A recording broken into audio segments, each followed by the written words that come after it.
Come with me through the gate to the dungeon of solo leveling. I'm here to talk about Sung Jinwoo E-Rank Hunter, his recent errata, and why he is now so much more playable than he was before. So Sung Jinwoo E-Rank Hunter is a card that I've been hyped for well over a year. Although the product was only released in January, we were told about the challenger coming at the original summit, and I was immediately hyped. I wanted to see how they're going to adapt this unique system into our game, and the skill trees are a perfect adaptation of that. It's a very weird one for things like Rando's Spirit Gun, because they're not printed on face, so Rando's Spirit Gun has nothing to copy. Sung Jinwoo uses a separate skill tree. He's the only character at time of recording that has a separate entity that comes in with him that gives him his abilities. The first one came in and it was the Assassin skill tree. This had 6 separate abilities, all to do with weapons and control and keeping yourself alive until you could get to the Ruler's Authority that was allowing you to add XP cards from your remove pile to your hand, allowing you to bolster amazing defensive capabilities in picking up any card that you'd removed to level up to block with, but then also giving you access to an attack lineup that far exceeds what your hand size was. The main issue was there were 6 levels to the assassin skill tree: the critical attack, murderous intent, quicksilver, dagger throw, stealth, and ruler's authority. You can only level up once during your turn. This meant minimum you had to survive 6 turns before you got to the ruler's authority. This made games a lot more complex than they needed to be, put you in a kind of anxiety ridden position of I'm pushing to get to that final ability, and you didn't really get your defensive capabilities line until you went through turn 2, where when you got to level 2, the murderous intent allowing you to reduce 1 attack speed to 0, and after that everything else was kind of offensive. Stealth once per turn changing a zone was kind of cool, but again, that's only once per turn. So you're talking 2 out of all your opponent's attacks you had major control over. If we take this over and we look at the Shadow Monarch skill tree, instantly we see this is a much more competitive skill tree. Only has 4 levels. So this means by turn 4, when UVS want games to start trying to wrap up, you're going to be in the control seat. All of your attacks are going to be coming in for major damage. Shadow Extraction immediately gives you access to your shadow cards that are in your discard, increasing your hand size by 1 just for leveling up. Level 2 gives you the defensive capability for once per turn to say your attack is doing nothing to me, just kind of allowing you to aura farm, stand there going, yeah, you can hit me, but it's doing no damage or minimal damage. And the Shadow Exchange at level 3 is so cool because you get to sacrifice the backup, draw a card, and this attack gets +2 or -2 speed. So you're going to be refilling your hands. You're not going to be giving away what you're putting into your hand as you were with the Ruler's Authority.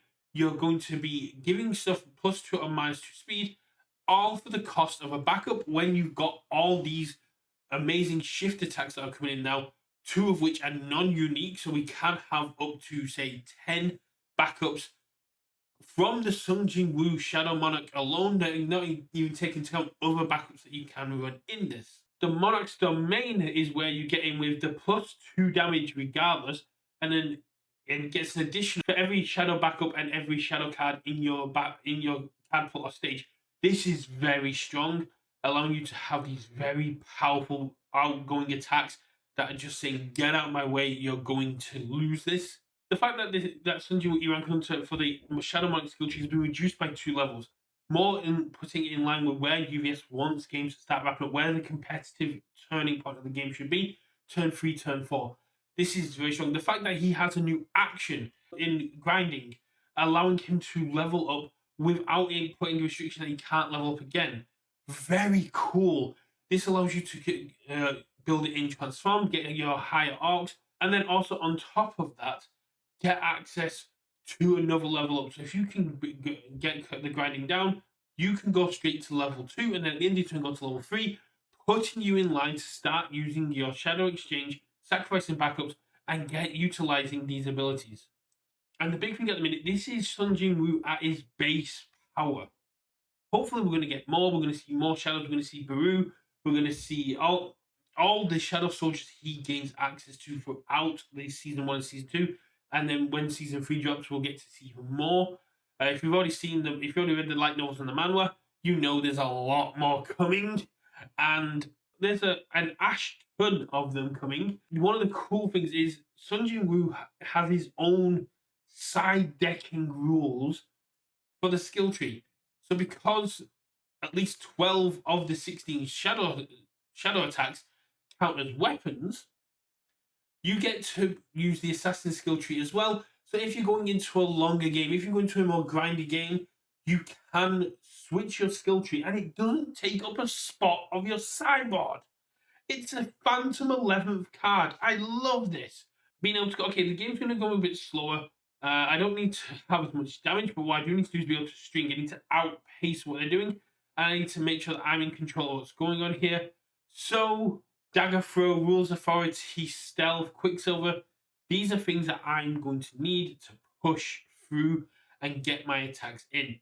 And this is absolutely solid. Having this ability to switch your skill trees between rounds in a match, love this.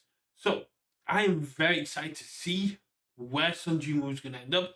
I'm very excited to play Sung Jinwoo. At time of recording, the TTS tables have not updated with them, and I'm not the biggest fan of proxies, mainly because it's not my print and I would end up getting used. So let me know, is Sung Jinwoo on your watch list? Is it something that you now consider more competitive? Or for you, has it just increased from an E rank to a D rank? Let me know in the comments below how you're going to build Sung Jinwoo. Are there any soul leveling characters you're more excited for, either from the player bundles or that we could possibly see in the future? And if you're not already subscribed, do hit that subscribe button. If you want to get access to all these videos early, do become a member. It's a great way to support the channel, and you'll get access to everything early and including exclusive members content, which I probably should make more of. And I will see you all at game night, where I will be rocking the Shadow Monarch himself. I'll see you there. Bye.